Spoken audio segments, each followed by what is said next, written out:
Okay, we are in chapter 9. This week we'll do another 2 chapters and proceed forward. So this chapter is all about HA, fault tolerance, and protecting data, broken up into 5 pieces.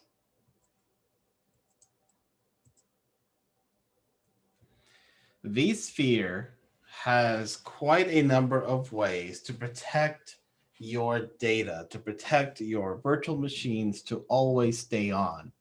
Because again, the whole point of vSphere vCenter is to keep systems up. It's the infrastructure level. It's not what users interact with. It's the layer beneath them. So the stuff that we'll talk about is the things that reduce downtime. That if there's an unplanned downtime or any need to recover, this is where the things that are already built into vCenter come into play.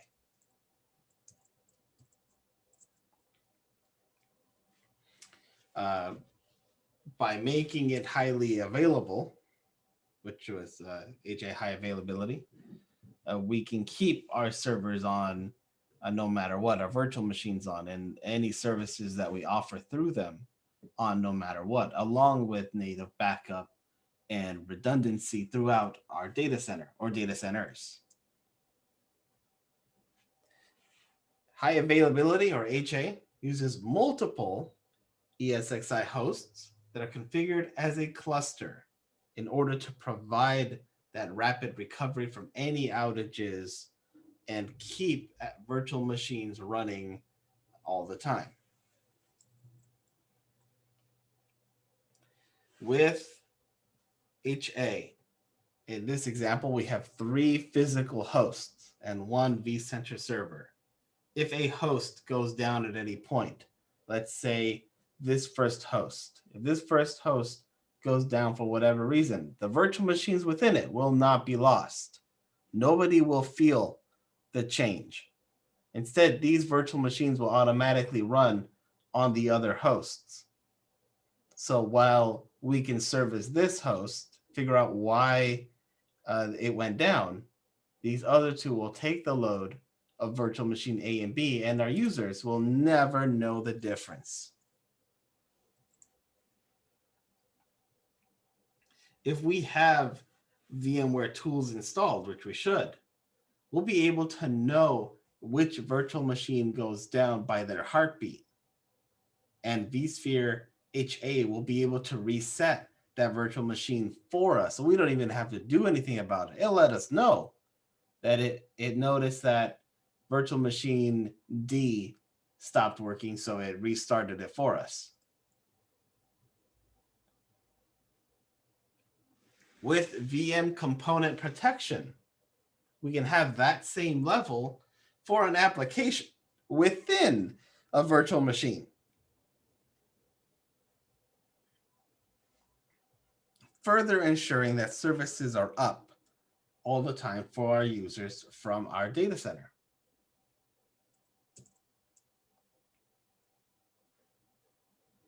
So with VMCP on, you'll be able to detect any data store accessibility failures. And this can range from permanent device loss, like let's say a power outage. And if all paths are down, it figures out what's another way to get systems up if possible.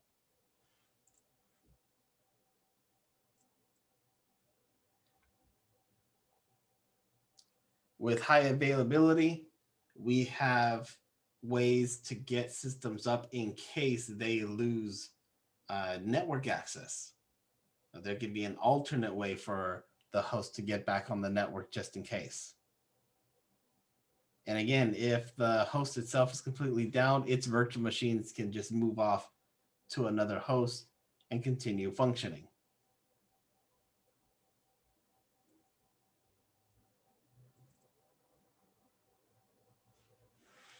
So high availability depends on heartbeats, which are basically pings. If you want to think of it that way, it's basically a ping between vCenter and either the application, the host itself, or the virtual machine to see that it is on.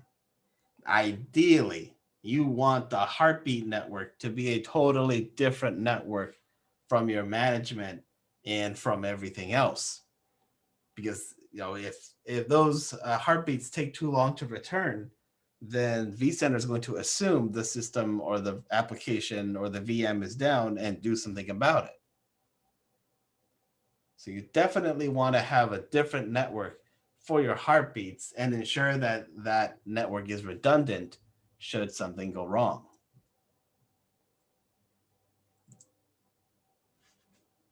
You can team NICs up so that there's different ways to get those heartbeats out on the network. Again, in case a NIC goes down, the other one can take over, and we still know that the system is actually up, but there's something wrong with this specific NIC. So it doesn't jeopardize the entire infrastructure, but we can narrow down quickly where an issue may lie. It is possible to use separate management networks. You can definitely do redundancy this way as well. Just make sure that if you are enabling, you're going to set up a heartbeat network, make sure that it is redundant, because that's going to be essential to ensure your data center is up all the time.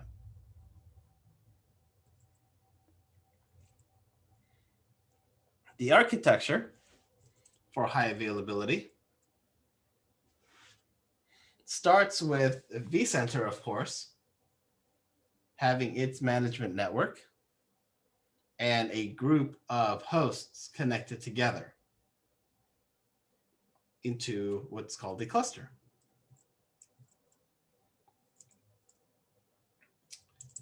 These clusters will send each other those heartbeats to ensure that the systems are alive.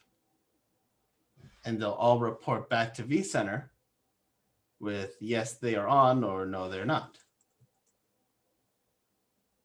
Data stores can also send heartbeats out.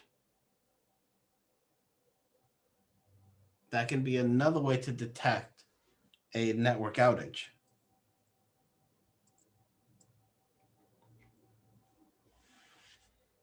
vSphere high availability responds to any systems going down or a network failure.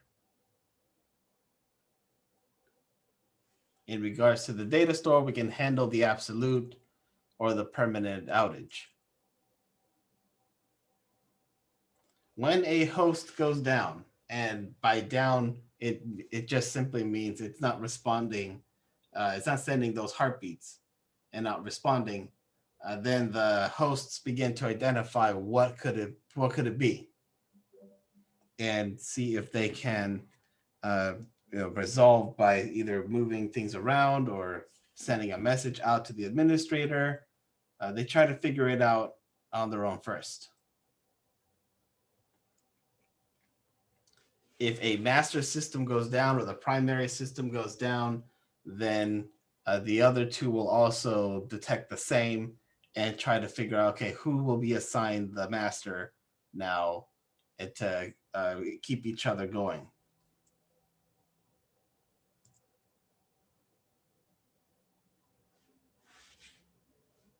If it's detected that a host is not receiving any heartbeats, there's nothing coming in or out of it, it's just assumed that the host is isolated.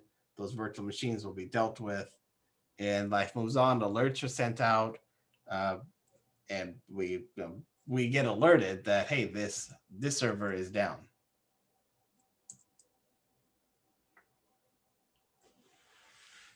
The host isolation is the worst, because with host isolation we have to physically go to it to find out why the network went down. This is why it's important to have redundant heartbeat networks and implement any way to reduce isolation.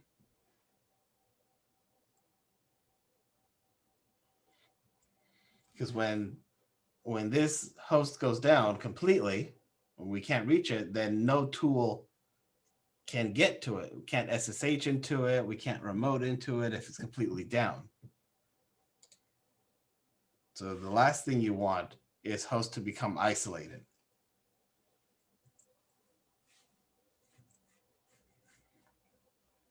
Now, virtual machines are able to survive these outages.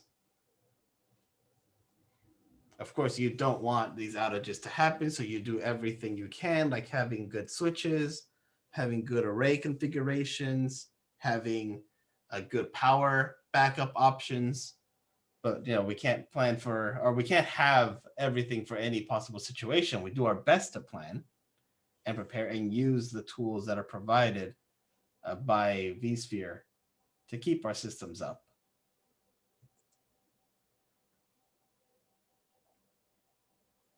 VMCP will help you keep your VMs working even when an outage or issue occurs and prevent them from getting corrupted.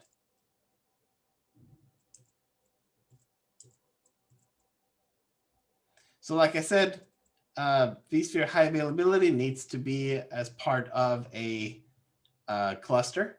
You have to do that first. You're going to need between 2 and 64 hosts together. All of them have to have static IPs, or at least the address should be the same per every reboot. They all should have at least one management network in common in order to communicate with each other. And ensure that you have VMware tools installed on all VMs. It's pretty easy to set up. There is in the edit cluster settings, there are options to enable host monitoring, to turn on high availability. You'll get these further options to dig deeper. You can set what to do for failures with like data stores. If we're monitoring virtual machines, we can enable that to either the VMs or the applications as well. We choose the Heartbeat data store. It'll be used just in case our management network fails. That will be the backup place where all of our hosts will continue to ping and say, I'm alive, but the network is down. The admission control is a setting that's pretty essential. It'll ensure that both sufficient resources are available and provide failover for you.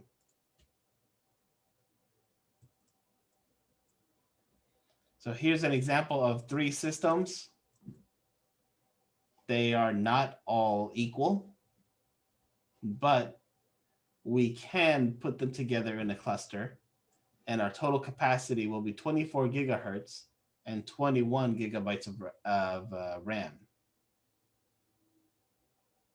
With this reservation working out for all of our applications and virtual machines.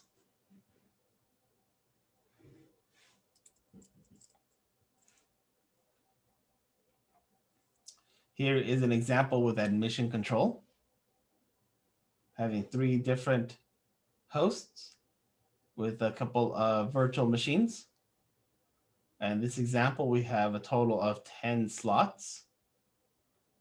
We have 2 gigahertz CPU and 2 gigahertz memory. Our failover capacity is 1 host, so we can live with one of these hosts dying. We can't live with 2 dying. If host 1 fails, 6 slots remain in the cluster, which is sufficient for all the 5 VMs powered on. Again, if we lose 2 of our hosts, then we don't have enough slots to keep all our VMs running.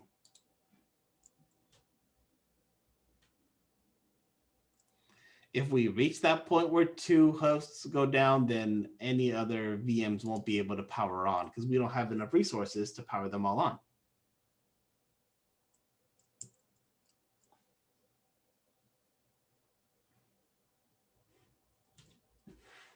So this number is important to state.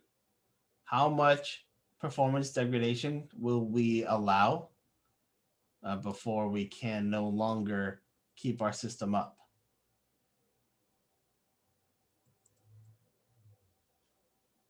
You can set advanced options for the HA cluster.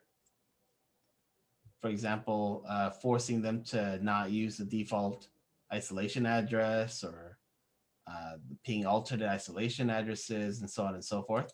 You can do that in the advanced options.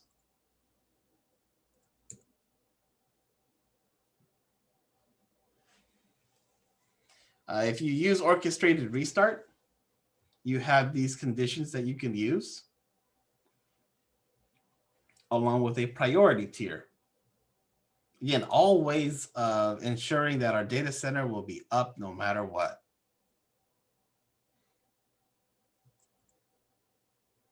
The orchestrated restart is sitting in failures and responses a little further down under host failure response. So you can put the default priority for our VMs and any conditions for turning them on or keeping them off.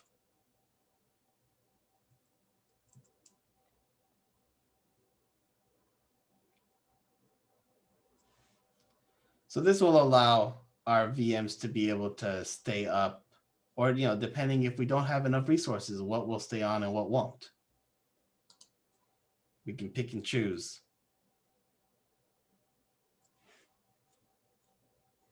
So for example, in order for A to turn on, it depends on B, and B depends on C. But since these two aren't necessarily dependent upon each other, then we can have something like B doesn't get restarted when C fails over. But A and C will restart in parallel together. Again, to keep our services up.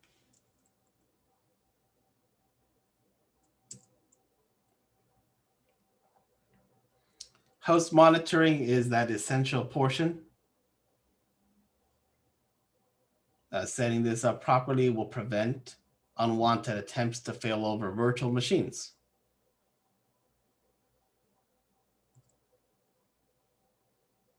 The resource allocation will tell you how much you have overall and how much we're saving just in case we have any issues. And then, of course, you can see the status of your cluster.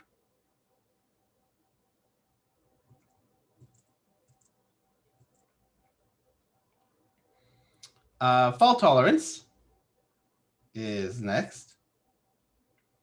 Fault tolerance is what ensures that we have zero downtime, zero data loss, and no loss of TCP connections, even when we have a VM moving over to another physical host in a cluster.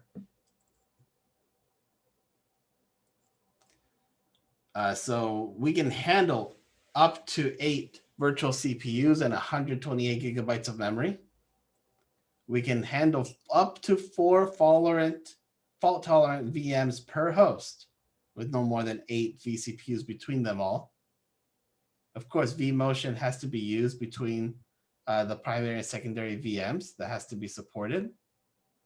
In order to enable this, we have to be able to make a secondary copy of all the disks. So both devices have to have enough storage to do that.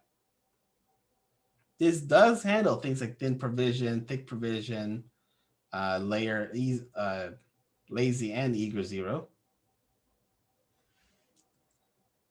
Works with DRS and works with vSAN. So where vSphere HA is required for fault tolerance, it'll handle the restart of any failed VMs, and its fault tolerance, DRS, will select which host will run the primary and secondary VM when it's power on. DRS does not automatically migrate any fault tolerant virtual machines.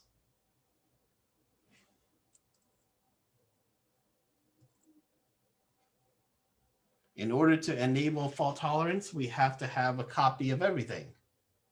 So our two systems who are using fault tolerance will have a copy of the VMX file of the VMDK files in each of their data stores.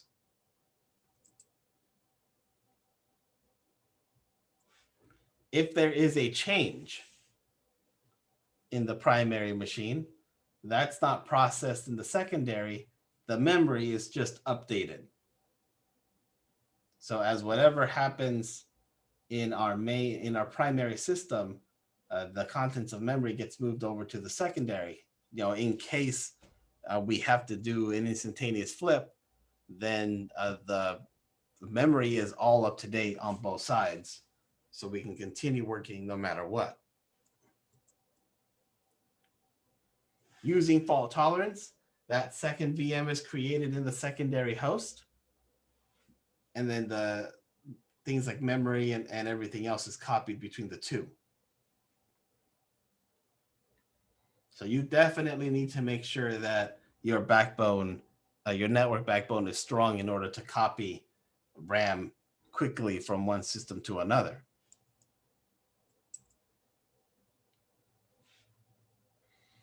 There is the symmetric multiprocessor in order to check, to maximize that workload performance. So it'll take the time to check between the two and make sure that everything is fine up to this specific point.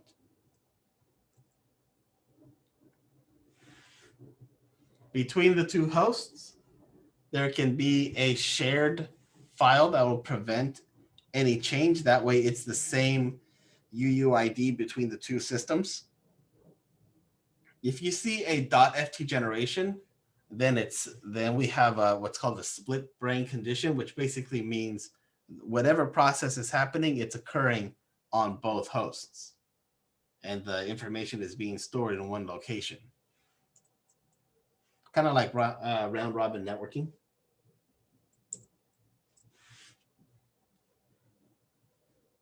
So these VMFT files, which you'll see in a shared data store between the two, it's basically a meta file.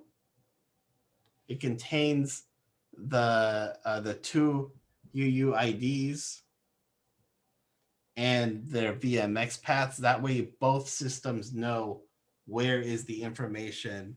So if and when they have to fail over quickly, nothing is lost because everything is already pre-pointed just in case we need to make that switch.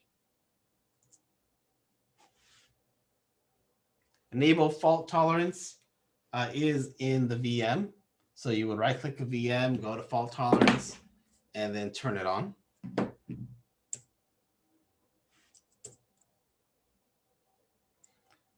Lastly, we have replication for this chapter. This is an extension of vCenter server, providing you that replication and recovery for your host and VMs. It's an appliance that has everything you need to perform the replication all in one.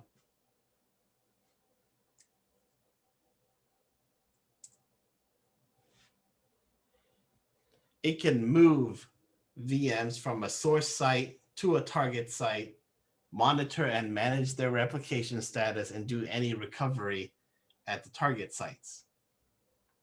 So this is what you would use to, for example, make a hot or warm site. Should your hot site go down or your main site go down, you have two sites or up to two sites that you could easily activate because you're moving or you're replicating data from one data center to another.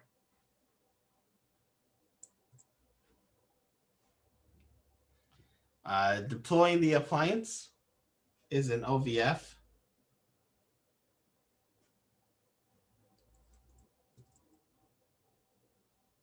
Once it's in, then you'll have these options to replicate.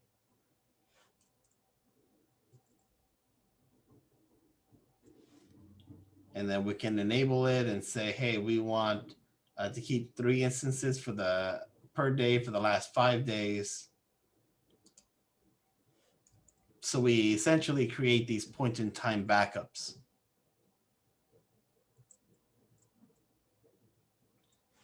When something goes wrong and we don't have a snapshot for it, but we have replication, we can easily use replication in order to recover an image to the target site.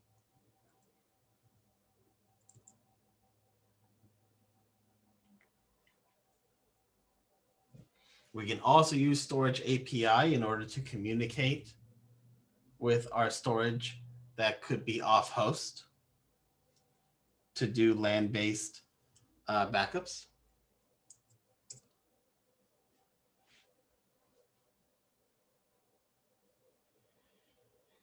So it's great if our ESXi's resources become overloaded, we can use this process to get our storage mounted, do whatever we need, sent off to a backup server to put in things like tape or other disks.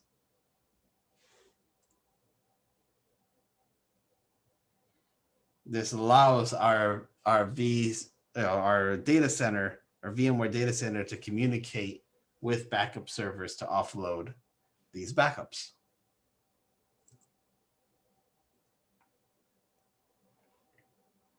You can enable the change block tracking, which is faster. It's basically incremental backups, only copying the blocks that changed since the last backup.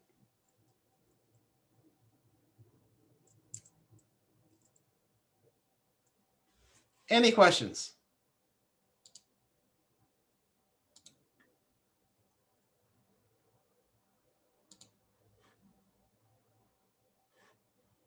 Okay.